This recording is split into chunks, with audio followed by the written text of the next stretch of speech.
Hello again.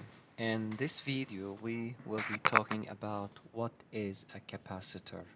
Now, a capacitor is a device made of two electrical conductive plates placed close to each other, but they do not touch each other.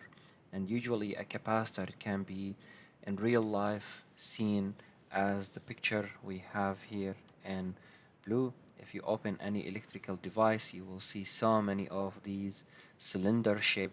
They could be in a different also other shape, not necessarily cylinder, but there you will see these blue, orange, sometimes they're black or green. It depends on the device, but you will see them. But as we said, it is made of two electrically conductive plates close to each other, but they don't touch each other. Now, the conductive plates of a capacitor is separated by a small distance. The empty space between these plates is filled with a non-conductive material or electric insulator. So look at this real capacitor here. It's been opened from inside so we can see it clearly. The silver color ones, these silver color ones, they are the two plates. We speak about them. And the material here, this fabric, it is the material will be filling the space between these two plates to stop them from touching each other. Then we just roll them in a cylinder shape. Now, speaking about the space between these two plates, and that small distance between them, normally the material will fill that space called a dielectric material. And a dielectric material is a poor conductor of electricity. It cannot pass electric current through them. So here it is, another diagram. I have a plate A, plate B, and I have the dielectric material in between. This dielectric material could be a glass, water, paper. It depends on the needs or the requirement of designing that capacitor. Now, the dielectric materials will block the flow of charge carriers between the conductive plates.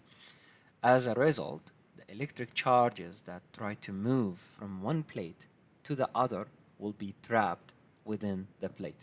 And later on in this video, we will talk how the dielectric will help increasing the capacitance of a capacitor. So from here, we can figure out the main job of a capacitor, then we will discuss how it works, how we charge a capacitor. Now, the main job of a capacitor, it is a device that stores electrical charge. The charge is stored on the capacitor, inside that capacitor will be on the plates. These two plates, we call them A and B, doesn't matter the name, these plates will be carrying all these charges. Or so we can say a capacitor is a device that stores electrical potential energy, and the energy is stored in the electric field between the two plates of the capacitor. Now, how does that happen? It's very simple. Let's look at the picture here on the left where we're describing an uncharged capacitor.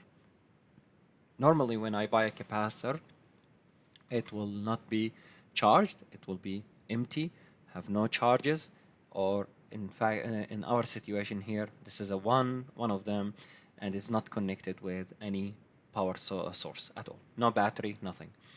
Now, when there is no voltages applied to the capacitor, the total number of electrons and protons in these plates, whether a plate on the left or the plate on the right, it doesn't matter, will be equal, the number of electrons and protons. And we know if we have an object and the number of electrons and protons are equal, we say that's electrically neutral. So if there is no charges, or if there is no charges on either of these plates, that means there is no electric field will be generated or created between the two plates. And if there is no electric field, that means there is no storaging for charges because there is no voltage applied between the two plates. Let's go to the second picture here. When I have the same capacitor being connected with a power supply or a battery, where I have the positive side of the battery or the positive terminal of the battery connected with the left plate and the negative terminal of the battery connected with the right plate.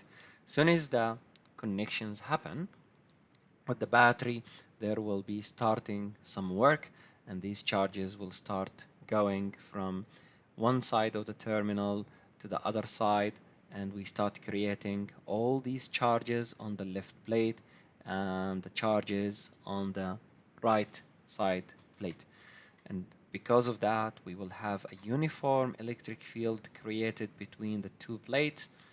And because of there is a potential difference between the two plates, that will allow storing charges or delivering charges into that capacitor to make it have a certain amount of energy, which we're going to talk about it later on, to be used later on for something else.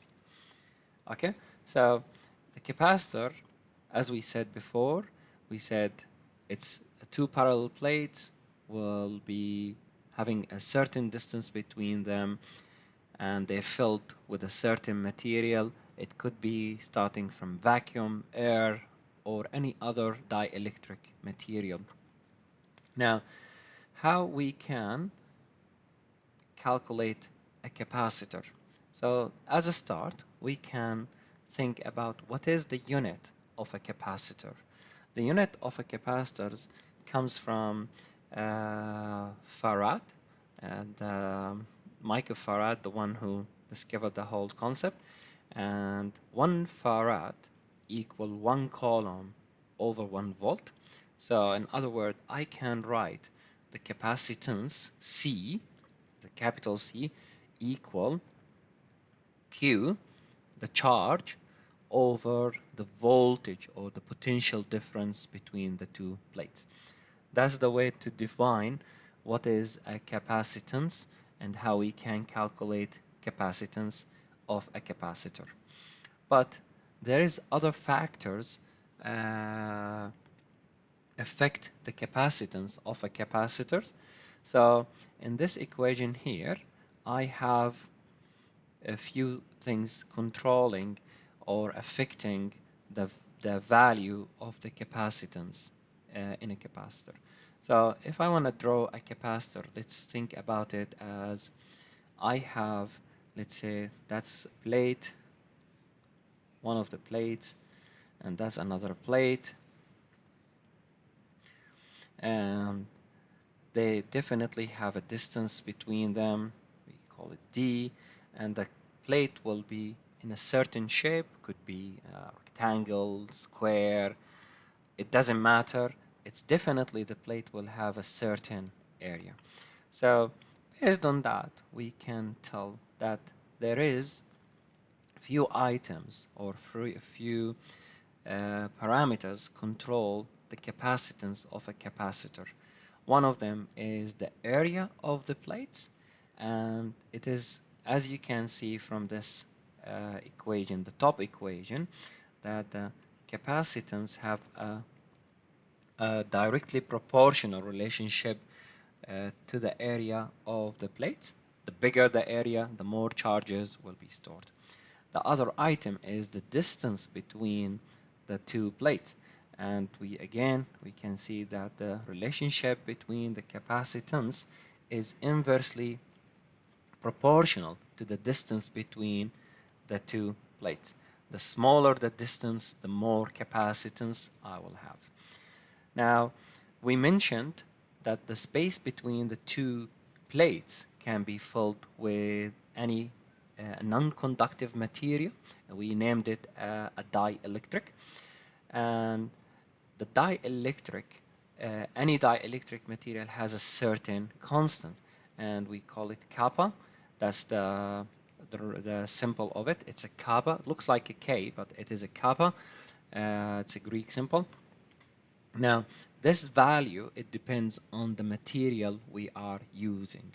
So if I look carefully to this formula here, this one here representing the capacitance after inserting my dielectric, and the item here, these ones here, the epsilon naught multiplied by the area divided on the distance, it's actually representing the initial capacitance of the capacitor before having the dielectric in it.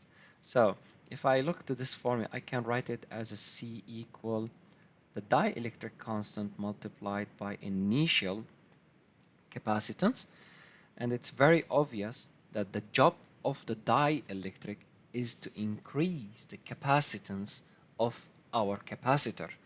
And this K, to do this part, to do this job and increase the capacitance, this K must go above 1 as a value.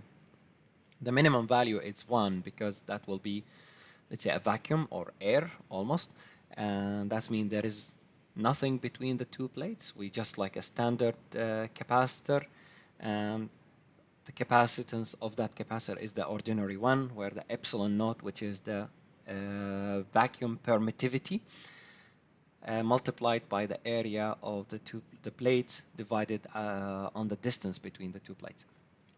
But as the dielectric constant goes up, let's say if it's a double, the capacitance will be doubled.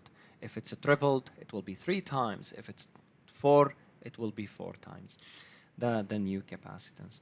Before I finish, this epsilon naught, it's the vacuum permittivity. It's a constant value. It's an 8.85 10 to the power minus 12. Okay, and this is a fixed value. And sorry, we're gonna put the unit before we forget that. It is a coulomb square per Newton meter square. This is a fixed value. It doesn't change. It is the same value all the time. So this is the what does capacitor mean? What is made of? What is the main purpose of having a capacitor? How we charge the capacitor before we start charging, how it looks like, then how it's gonna work, and later on, this is at the end, how we can calculate a capacitance of a capacitor, and what items or what things or what factors impact the value of the capacitance in a capacitor. I hope you find this useful. This video is useful, and we'll see you with other videos with more examples. Thank you.